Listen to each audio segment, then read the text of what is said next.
What's going on with Eddie Lampkin, and is he staying with Syracuse basketball?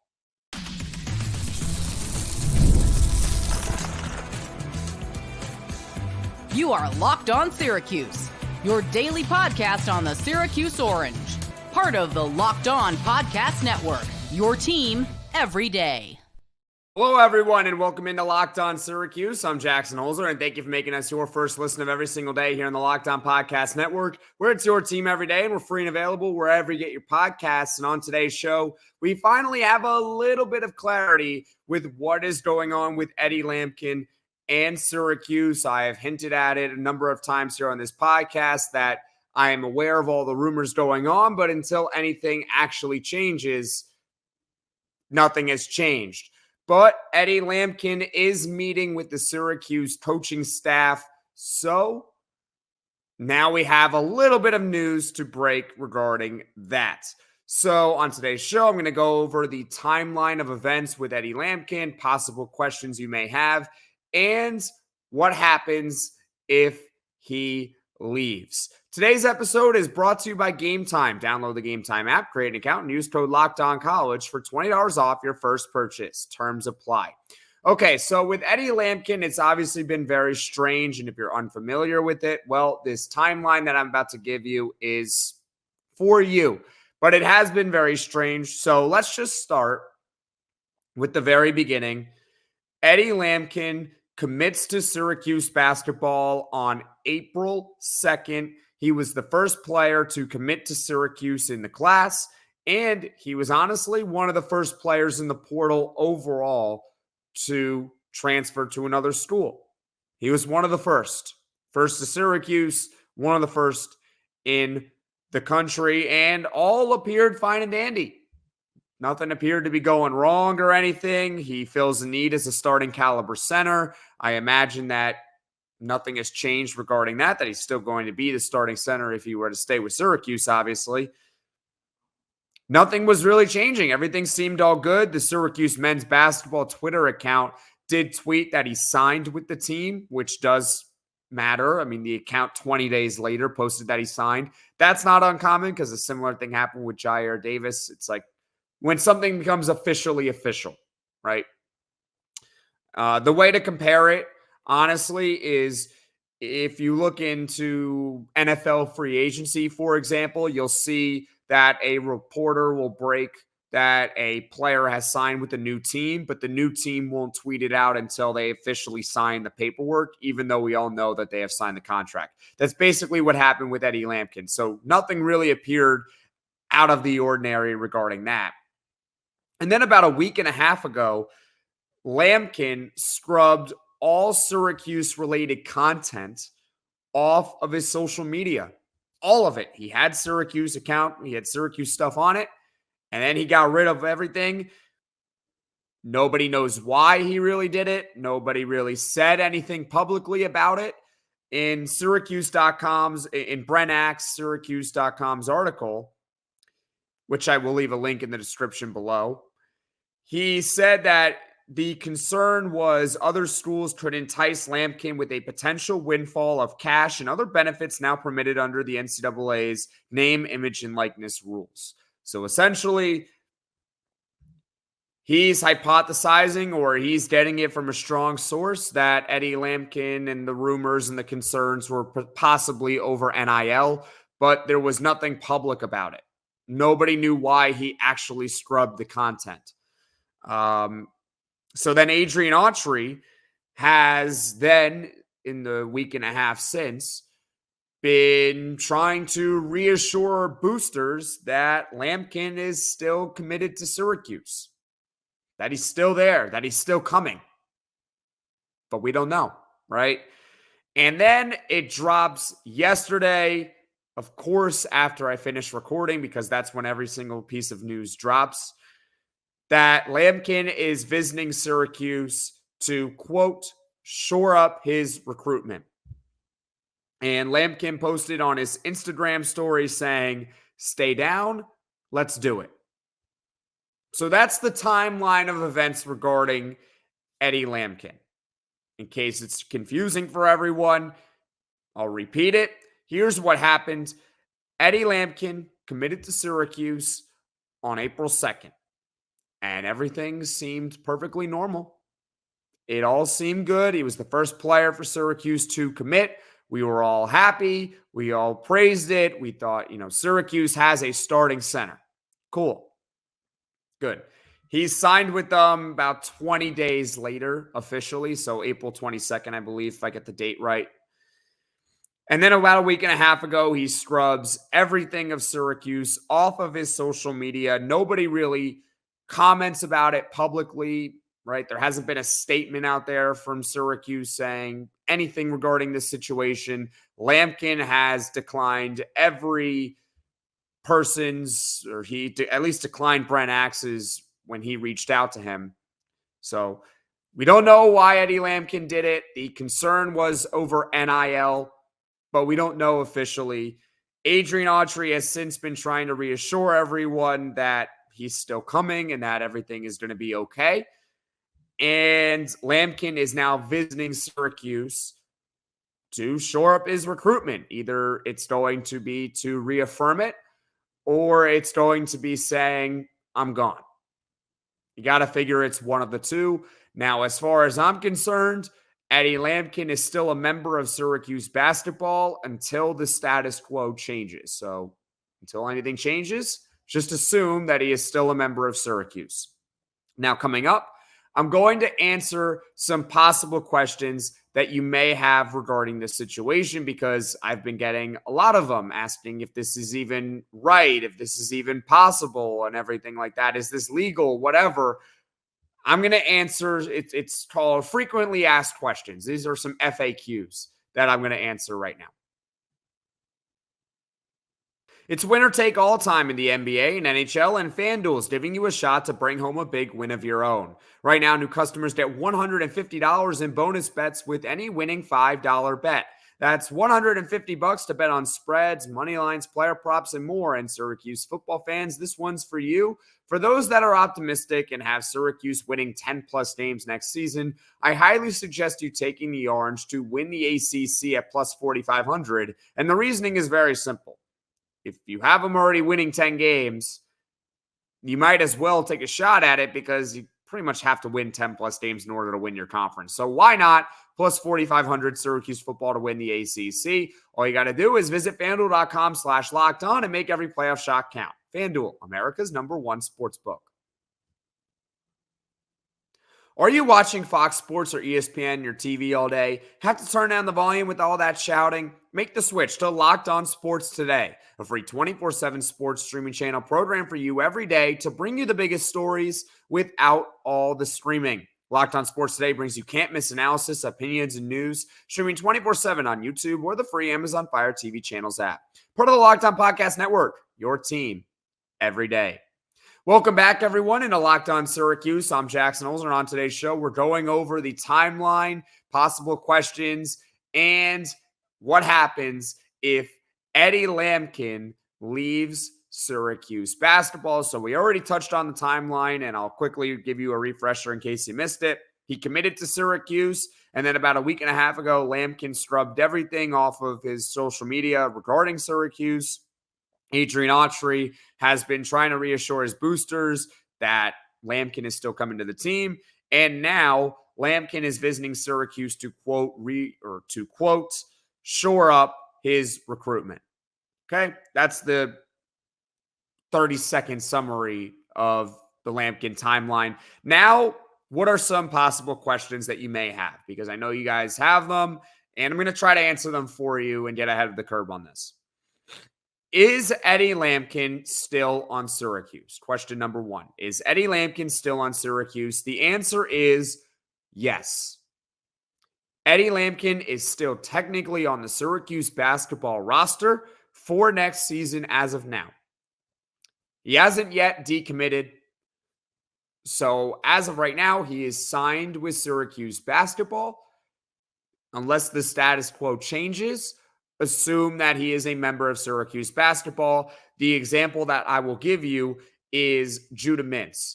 Judah Mintz did not have to announce next season that he was coming back, at least publicly. He did not have to publicly announce that he was coming back But he did announce when he entered the NBA draft, or at least it was broken earlier.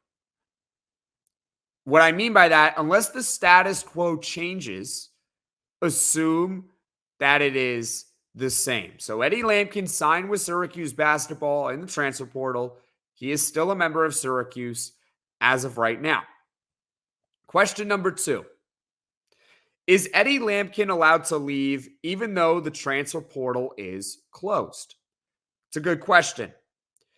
The transfer portal is closed for all new entrants. So new people can't enter the transfer portal. For example, a player like Chris Bell cannot enter the transfer portal. He can't. It's already closed. It closed over 20 days ago. Eddie Lampkin would not be considered a new entrant into the transfer portal because he was already in the portal and he's still technically in there. He didn't leave the database. So if Eddie Lampkin were to decommit, he wouldn't be considered a new entrant, and therefore he is allowed to pick a different school. Does that make sense? An example I have for you guys is there was a guard from Florida. His name is Riley Kugel. He's a 4-star. He's one of the better players in the transfer portal. He entered the portal and committed to Kansas. Then there were enrollment problems at Kansas, so he couldn't go to Kansas anymore. And what happened is then Kugel is back in the transfer portal available and goes to Mississippi State.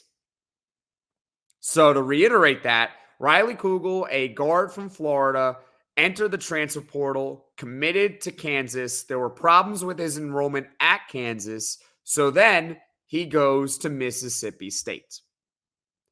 Riley Kugel in this situation is not a new entrant. He was already in the transfer portal, therefore he was allowed to leave Kansas. And I know it's still a different kind of situation because that was more of an enrollment problem. He couldn't sign with the school, but the concept still applies. Until you withdraw from the transfer portal, you're still in it, even if you've already committed to a team. Next question. Eddie Lampkin signed with Syracuse. Is he still allowed to leave? That answer is yes. He is allowed to leave. Signing in the transfer portal is not the same as it is in high school. In high school, you verbally commit up until a certain point in time, and then you sign what's called a national letter of intent, which is binding with the school. The school can hold you to that. Now, you've seen there are players who have been released from their national letter of intent or have requested it, and the schools will typically grant it to them. But typically, a high schooler that signs a national letter of intent cannot leave. They are binded to that school. In the transfer portal, that is not the case. Eddie Lampkin signed with Syracuse, and it really doesn't mean all that much. A player can basically has until the start of classes in the fall to make a decision. He signed with Syracuse, yes, but he is still allowed to leave. I know that those are the rules. I'm just explaining you the rules. That's how it works. It's weird. That's how it is. Why did Eddie Lampkin scrub Syracuse-related posts on his social media? Nobody really knows. Brent Axe's article, which I will leave a link in the description below, states that nobody really knows why he did it. He suggested that it could be NIL related, and Adrian Autry is trying to reassure the boosters that Eddie Lampkin is staying with Syracuse. But nobody really knows why he actually did it. Okay? I know what the rumors are out there, but I'm not really comfortable sharing on the podcast because they're rumors. This is what we know. Finally, do I think he's going to stay or leave? I will be 100% honest with you all. I do not know for certain whether he is going to stay or leave. I really don't. I don't know. I hope he does. I hope Eddie Lampkin stays with his commitment to Syracuse basketball. Here's what I will say. I think Lampkin meeting in person in Syracuse with the coaching staff is a positive sign. He's meeting with them in person. It's very easy nowadays to have virtual meetings, especially with what happened with COVID. It kind of forced everyone to get used to virtual meetings. Well, they could have easily met virtually, and maybe they have. But the fact that he flew to Syracuse and is going to meet with the coaching staff in person, I think is a positive sign. They're going to talk it out, and hopefully it goes into Syracuse's favor. That's what I will say regarding whether he is going to stay or leave, because I don't know. And I don't think anyone really knows. But that's just my opinion. Him meeting with the Syracuse coaching staff in person is a good step into him staying with the Orange. Could easily meet virtually from a different location and say, I'm gone, but he's flew to Syracuse, and we'll just have to wait and see with what happens. So again, just going to give you a quick summary of the 5 questions that you guys may have. And if you have any questions, please leave a comment in the comment section, and I will do my best to answer your question. Is Eddie Lampkin still on Syracuse? Yes, he is still on Syracuse. The status quo has not changed yet. Is Eddie Lampkin allowed to leave even though the transfer portal is closed? Yes, Eddie Lampkin can leave because he is not a new entrant into the transfer portal. The portal is closed for new entrants. Eddie Lampkin is signed. Is he allowed to leave? The answer is yes. Signing in the transfer portal is not binding like it is in high school. Why did Eddie Lampkin scrub his social media? Nobody really knows why he did it. And number 5, do I think he's going to stay or leave? I don't know, but it's a good sign that he is meeting with the coaching staff in person in Syracuse to go over his recruitment. So that is it for the timeline of Eddie Lampkin. That is it for the possible questions. And once again, if you have any questions, please leave a comment in the description below, and I will do my best to answer it. And now coming up, say the doomsday scenario happens and Eddie Lampkin leaves Syracuse basketball. What do the Orange do? The NBA playoffs are in full swing, and Gametime is what you should use to buy tickets. Gametime is an authorized ticket marketplace of the NBA, which makes getting playoff tickets even faster and easier. Prices on the Gametime app actually go down the closer it gets to the tip-off. With killer last-minute deals, all-in prices, views from your seat, and their lowest price guarantee, Gametime takes the guesswork out of buying NBA tickets. And I'm sorry to the New York Knicks fans out of there. You guys fought hard, but lost in 7 of the Pacers. If you're still interested in attending an NBA Eastern or Western Conference Finals game, possibly even an NBA Finals game after that, well, I highly suggest you use Gametime. My favorite part is I get to see the view from my seat before I buy. Get a panoramic view from your seat in the app before you purchase. Take the guesswork out of buying NBA tickets with Gametime. Download the Gametime app, create an account, and use code LOCKEDONCollege for $20 off your first purchase. Terms apply. Again, create an account and redeem code LOCKEDONCollege, LOCKEDONCOLLEGE for $20 off. Download the Gametime app today. Last minute tickets, lowest price guaranteed. Locked On has launched the first ever national sports 24/7 streaming channel on YouTube, and now it's also available on Amazon Fire TV and the free Fire TV channels app. Locked On Sports Today is here for you 24/7, covering the top sports stories of the day with the local experts of Locked On, plus our national shows covering every league. Find Locked On Sports Today now available on the free Fire TV channels app. Welcome back, everyone, into Locked On Syracuse. I'm Jackson Holzer, and on today's show, we're going over the Eddie Lampkin timeline of events and possible questions you might have. And now it's time to go over the doomsday scenario if Eddie Lampkin decommits from Syracuse basketball. What do the Orange do? Well, the first instinct for me is cry and be upset and be really angry. I'm not going to go much further into that.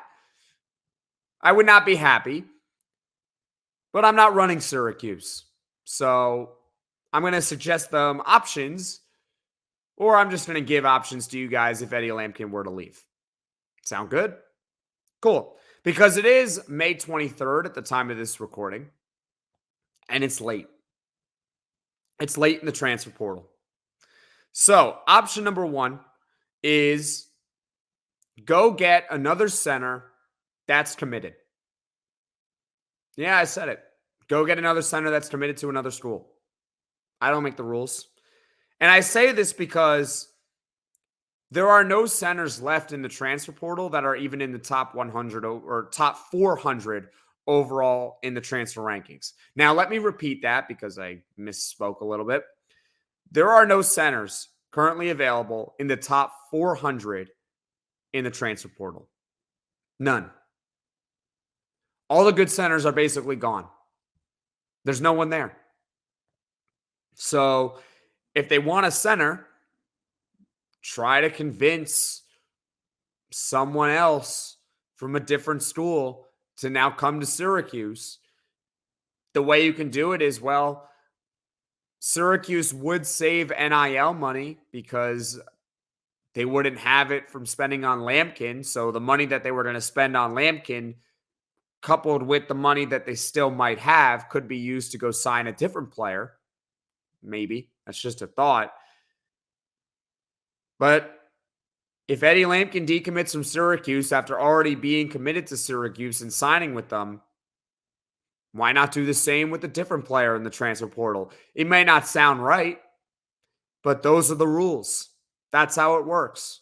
So that's an option. You could do that.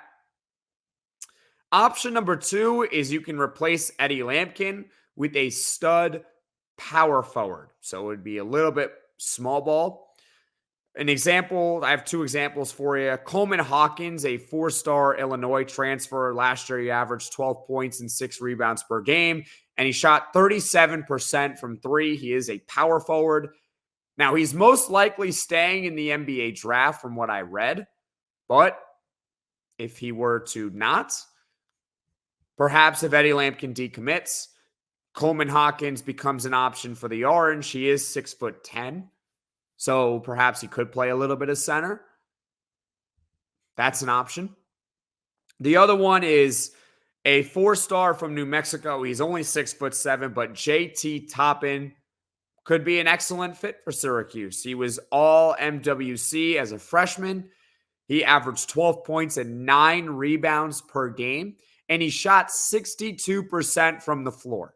He shot 62% from the floor and 34% from the three-point line. So he was still hyper efficient, even though he was 34% from the three-point line, which, by the way, is a pretty good percentage. And he's currently in the NBA draft process, but all signs indicate that he's probably going to return to college. So in the event he returns to college and Eddie Lampkin were to leave Syracuse, JT Toppin, while only being 6'7", perhaps this is kind of like a Norchad Omier, where Omier could rebound like crazy, even though he's only 6'7". JT Toppin can kind of fit that bill. And while he's not a center, it definitely softens the blow of Eddie Lampkin. In fact, both Coleman Hawkins and JT Toppin are better players than Eddie Lampkin. And the third option is sign anyone, really. Sign any stud you want and just play small ball. I have in my notes here, I don't want Naheem McLeod starting regardless. I think he would still be best off the bench, so you would start with a small ball lineup, and maybe you can just put in Donnie Freeman as the starting center. You can put in Donnie Freeman as the starting center. Then you could go with Jair Davis at the 4, Chris Bell at the 3, JJ Starling at the 2, and then Chance Westry plays the point. Or that would be if you don't sign anyone. But even if you do sign someone, maybe you sign another forward. Jameer Watkins from Florida State would be crazy. But something like that. You sign any stud really at any position with the NIL money that you have saved now that Eddie Lampkin is gone. And you just play small ball. And it's probably not the most advantageous, particularly for a freshman in Donnie Freeman to start his career right away playing out of position. But it's May 23rd as of right now. And if Eddie Lampkin decommits there aren't a lot of centers left. So the three options, once again, you can go get another center that's publicly committed elsewhere because those are the rules. And if Eddie Lampkin decommits from Syracuse, why not? Try to get someone from a different stool. The other option is you can sign a stud power forward. And option number 3 is you could just play small ball, move Donnie Freeman to the 5, and hopefully sign another stud. So those are the 3 options if Eddie Lampkin were to leave Syracuse. I really hope he doesn't. I don't know. I have said that so many times. I really just don't know. Now that he is meeting with the Syracuse coaching staff, I believe today, that's why I'm comfortable now making this a whole podcast regarding the Eddie Lampkin situation. We went over the timeline of events, possible questions you may have, and some scenarios if he were to leave Syracuse. Now, if he were to stay with Syracuse, nothing really changes. We just can go all about everything else. Nothing really changes, right? So that is it for today's podcast. Thank you so much for watching. Thank you so much for listening. If you like this video, click that like button. And if you really liked it, subscribe to the channel and turn on those notifications so you know right away when I'm dropping the next podcast. And let's hope that we get some answers regarding the Eddie Lampkin situation, whether he's going to stay or whether he's going to leave.